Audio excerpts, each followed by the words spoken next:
Бүгін 22 сентябрь шайлоого толық 12 күн қалды. Бұл аралықта саяси партиялар үгіт иштерин жүргүзүү менен бирге шайлоого кызуу даярдык көрүп жаткан учуру.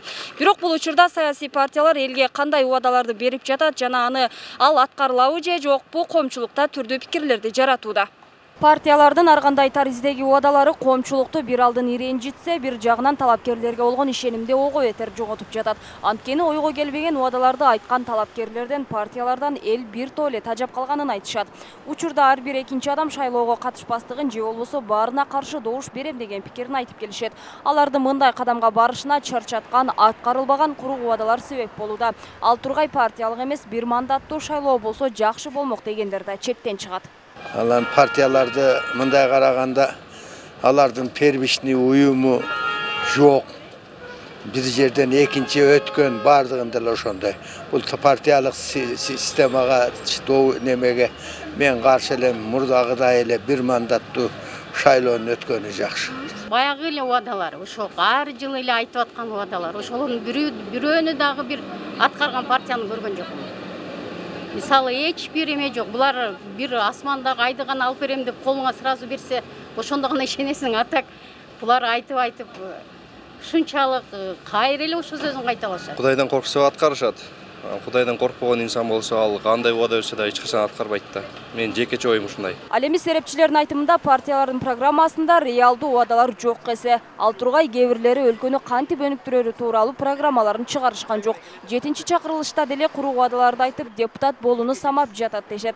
Азыркы айтып жаткан убадаларын 6-чакырылышта деле аткарса болбойт беле деген суроо жаралат. Көпчүлүк айтып атат, депутаттардын санын кыскартабыз деп атат. Мен айтып атам, депутаттардын санын кыскартуу менен маселе чечилбейт. Биринчи ыйманы тазарыш керек да. Мейли 60 кылып койсун, мейли 50 кылып койсун, мейли жок кылып койсун. Бул маселе чечилеби? Жок. Жана айрым эксперттер айткандай, депутаттын саны азайган сайын аларды сатып алыш оңой болот. Ким сатып алат? Аны өкмөт сатып алат. Кийинки жаңы өкмөт парламентте добуштарды бергенде ошолор сатып алат. Неграмотный депутаттар анан ошонун акылы жетеби, мээси жетеби? Анан нар жактан бир звонок келет. Добуш бербесең, бизнесиңди жаап коем, моонуңду тигинтип коем деген коркутуу үркүтүү болот. Анан кнопка баскан эл айткандай чимкирик депутатка айланат. Шайлоого аз күн калганда эл добушун акчага баалап сатпастан татыктуусун тандап алышы керек. Эң башкысы 7-чакырылышка чын эле эл үчүн иштейм дегендер келеби же акчалуулар кресло ээлейби деген бүдөмүк ойлор бар. Таза билимдүү, күчтүү амбициясы бар эл камын ойлогон эл өкүлдөрү келерине ишенүү азырынча эрте. Мурунку парламенттик шайлоонун алдында ат салышкан партиялар баягы айды алып берем, күндү алып берем деген убадаларды айткан. 50 000 сомдордун аты чыккан туурабы? Жалган экендигин эл көрдү да. Эл көрдү. Азыркы айтып аткандары дагы жалган экенине эл дагы деле жакшы билип, сезип турат.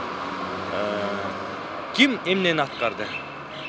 Жөн эле жалган сөздөр, куруу убадалар болду. Тажаткан убадалар менен коштолгон шайлоо канчалык деңгээлде таза өтөөрү коомчулукта ачык айкын билинип калды дешет. Элдин көпчүлүгү парламентке акчасына ишенип кресло самагандар келсе, өлкөнү туңгуюкка алып барары анык экенин баса белгилешет. Мына өзүңүздөр көрдүңүздөр, Кыргызда жакшынакай макал бар, чымчык сойсо да касап сойсун деген. Мына жалаң бизнесмен, базарды иштеген, мындай базар комдор, же болбосо айыл өкмөттөр деген адамдар барып, биздин мыйзам чыгаруу, бул деген биздин жүрөгүбүз, биздин башыбыз деген парламентке барып отуруп алып, алар мыйзамдын мы тамгасын түшүнбөгөн адамдар барып отуруп алып, мыйзам чыгарып атат. Коопсуздук кеңешинин жыйынында президент шайлоо тууралуу тиешелүү жетекчилерге катуу тапшырма берип, байма-бай эскертип жатат. А бирок анын аткарылышы экинчи маселе бойдон калууда.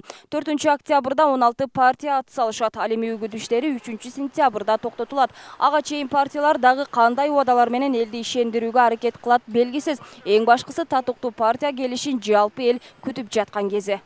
Мимоза Жаныбек кызы, Бексултан Абиев, Ынтымак.